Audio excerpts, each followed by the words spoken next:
নমস্কার বন্ধুরা, পিয়ার রান্নাবাটিতে সবাইকে স্বাগতম।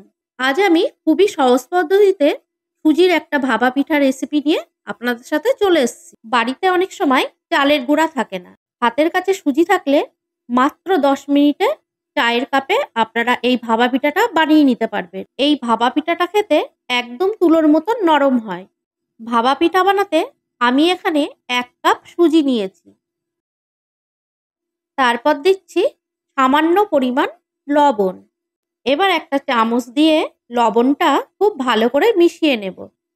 বন্ধুরা, একবার সুজির ভাপা পিঠা বানিয়ে খেয়ে দেখবেন, এর প্রেমে পড়ে যাবেন। এবার একই কাপ মাপের 1 কাপ লিকুইড দুধ নিয়েছি। লিকুইড দুধটা জাল দিয়ে ঠান্ডা করে নিয়েছি। এবার একটা চামচ দিয়ে সুজিটা খুব ভালো করে মিশিয়ে নেব। সুজিটা একটু সময় ধরে মেশাতে হবে, যাতে একটুও দলা পাকিয়ে না থাকে। বন্ধুরা, এরকম সহজ রেসিপি আপনাদের যদি ভালো লাগে তাহলে আমার চ্যানেলটি অবশ্যই সাবস্ক্রাইব করে রাখবেন আর পাশে থাকা বেল আইকনটি বাজিয়ে রাখবেন। সুজিটা খুব ভালো করে মিশিয়ে নিয়েছি। এবার সুজিটা ঢাকা দিয়ে 5 মিনিট রেস্টে রেখে দেব। বন্ধুরা, আজকে আপনাদের সাথে একটা টিপস শেয়ার করব। এই নারকেলের মালাটা 2 মাস ডিপ ফ্রিজে ছিল। দেখো কত সুন্দর রয়েছে। ভাপা পিঠা বানাবো বলে 1 ঘন্টা আগে বের করেছি। এবার চাকু দিয়ে নারকেলটা তুলে নেব। দেখো কত সুন্দরভাবে নারকেলটা উঠে আসছে। নারকেল বেশি থাকলে আমি এইভাবে ডিপ ফ্রিজে সংগ্রহ করে রেখে দেই। 3-4 মাস পর্যন্ত ভালো থাকে। আপনাদের যদি রেসিপি করে নারকেল বেশি হয়, ঠিক এইভাবে ডিপ ফ্রিজে সংগ্রহ করে রাখতে পারেন। 3-4 মাস পর্যন্ত ভালো থাকবে। আমার ভাপা পিঠা বানাতে যতটা নারকেল লাগবে ঠিক ততটা নারকেল আমি তুলে নিলাম। এবার ছোট একটা গ্রেটারের সাহায্যে নারকেলটা কুড়ে নেব। এইভাবে সহজ পদ্ধতিতে তোমরা নারকেলটা কুড়ে নিতে পারো। আর নারকেলের পিছনে কালো অংশটা বাদ দিয়ে নেবে। বন্ধুরা, তোমরা দেখলেই বুঝতে পারছো নারকেলটা খুব সুন্দরভাবে কুড়ানো হয়ে গেছে। এবার এইদিকে ভাপা পিঠা বানানোর জন্য আমি 4টে ছোট সাইজের চায়ের কাপ নিয়েছি। এবার চায়ের কাপের মধ্যে সাদা তেল ব্রাশ করে দেব। তাহলে ভাপা পিঠাগুলো চায়ের কাপ থেকে খুব সুন্দরভাবে উঠে আসবে। বন্ধুরা, তোমরা চাইলে এই ভাপা পিঠাগুলো স্টিলের বাটিতেও বানিয়ে নিতে পারো। বন্ধুরা, চালের গুঁড়া দিয়ে ভাপা পিঠা বানানো আমার চ্যানেলে আছে, তোমরা চাইলে দেখে নিতে পারো। এইদিকে সুজিটা 5 মিনিট হয়ে গেছে। এবার ঢাকাটা খুলে নিলাম। বন্ধুরা, তোমরা সুজিটা দেখলেই বুঝতে পারছো দুধে ভিজে সুজিটা অনেকটাই ফুলে গেছে। সুজির ব্যাটারটা অনেকটাই ঘন লাগছে বলে আমি এখানে ছোট চামচের 3 চামচ মতন দুধ দিয়ে দিলাম। বন্ধুরা, তোমরা দুধের পরিবর্তে জল দিয়েও ব্যাটারটা বানাতে পারো। দুধ দিয়ে ব্যাটারটা বানালে ভাপা পিঠাটা খেতে খুব সুন্দর টেস্ট হয়। বন্ধুরা, তোমরা ব্যাটারের ঘনত্বটা দেখলেই বুঝতে পারছো ঠিক এরকম একটা ব্যাটার তৈরি করে নিতে হবে। এর থেকে বেশি পাতলা ব্যাটার করা যাবে না। বন্ধুরা, সবার শেষে দিয়ে দিলাম 1 চামচ বেকিং পাউডার। এবার বেকিং পাউডারটা খুব ভালো করে মিশিয়ে নিতে হবে।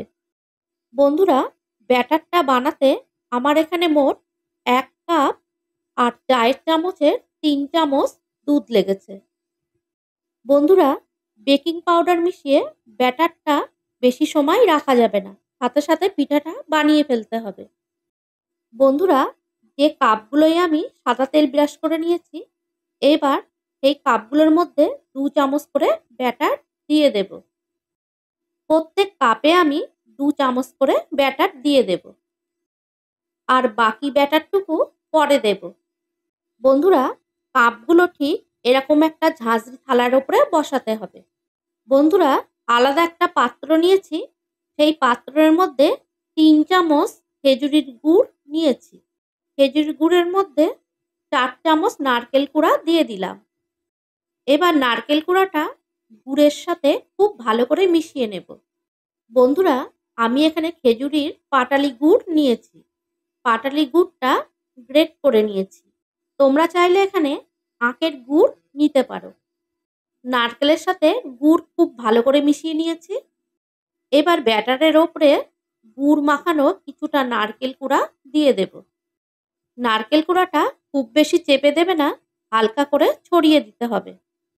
বন্ধুরা, এইভাবে সুজির ভাপা পিঠা খেলে আর কখনো চালের গুঁড়ি দিয়ে ভাপা পিঠা খেতে মন চাইবে না। এই সুজির পিঠা একবার খেলে বারবার খেতে মন চাইবে। যাকে এই পিঠা বানিয়ে খাওয়াবেন সেই আপনাকে প্রশংসা করবে। বন্ধুরা, সবকটা কাপে আমি নারকেল কুড়া দিয়ে দিয়েছি। এবার নারকেল কুড়ার ওপরে আরও 2 চামচ করে ব্যাটার দিয়ে দেব। বন্ধুরা, একেবারে কাপ সমান করে ব্যাটার দেওয়া যাবে না, তাহলে ভাপা পিঠাটা যখন ফুলবে ব্যাটারটা পড়ে যাবে। সবকটা কাপে আমি 2 চামচ করে ব্যাটার দিয়ে দিয়েছি। এবার ভাপা পিঠাটা সুন্দর দেখানোর জন্য ওপর দিয়ে কিছু কিশমিশ সাজিয়ে দেব। বন্ধুরা, আপনাদের যদি রেসিপি সম্বন্ধে কিছু জানার থাকে বা আপনারা কেমন ধরনের রেসিপি দেখতে চান তা অবশ্যই আমাকে কমেন্টে জানাবেন। বন্ধুরা, সব কাপগুলোই আমি কিশমিশ সাজিয়ে দিয়েছি। এবার পিঠাগুলো ভাপানোর জন্য আগে থাকতেই কড়াইতে জল গরম করতে বসিয়ে দিয়েছি। আপনাদের যদি ছিদ্র থালা না থাকে, কড়াইয়ের মধ্যে একটা স্ট্যান্ড দিয়ে থালার ওপরে কাপগুলো বসিয়ে জলের মধ্যে বসিয়ে দিতে পারেন। ভাপা পিঠার থালাটা বসিয়ে দিলাম। এবার ওপর দিয়ে ঢাকনি চাপা দিয়ে দেবো, যাতে একটু হাওয়া বাতাস বাইরে না বেরোতে পারে। আর গ্যাসের আঁচটা সামান্য একটু কমিয়ে দিতে হবে। তারপর 10 মিনিট পর ঢাকনাটা খুলতে হবে।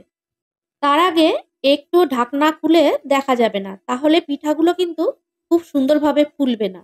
বন্ধুরা, তোমরা পিঠাগুলো দেখলেই বুঝতে পারছো খুব সুন্দরভাবে পিঠাগুলো ফুলেছে। ফুলার চোটে পিঠাগুলো মধ্যিখানতে ফেটে গেছে। পিঠাগুলো হয়ে গেছে দেখলেই বুঝতে পারছো, হাতে একটুও লাগছে না। বন্ধুরা, পিঠাগুলো কত সুন্দর দেখতে লাগছে তোমরা দেখলেই বুঝতে পারছো। বন্ধুরা, পিঠাগুলো একটু ঠান্ডা করে নিয়েছি। তারপর চামচের পিছন দিয়ে একটু এইভাবে চাপ দিলেই পিঠাটা খুব সুন্দরভাবে উঠে আসবে। তারপর কাপের পিছনে একটু বাড়ি দিলেই দেখো খুব সুন্দরভাবে পিঠাটা উঠে এসছে। পিঠাটা দেখলেই তোমরা বুঝতে পারছো কত সুন্দর পিঠাটা হয়েছে। কাপের নিচেটা দেখো একটু পিঠা লেগে নেই।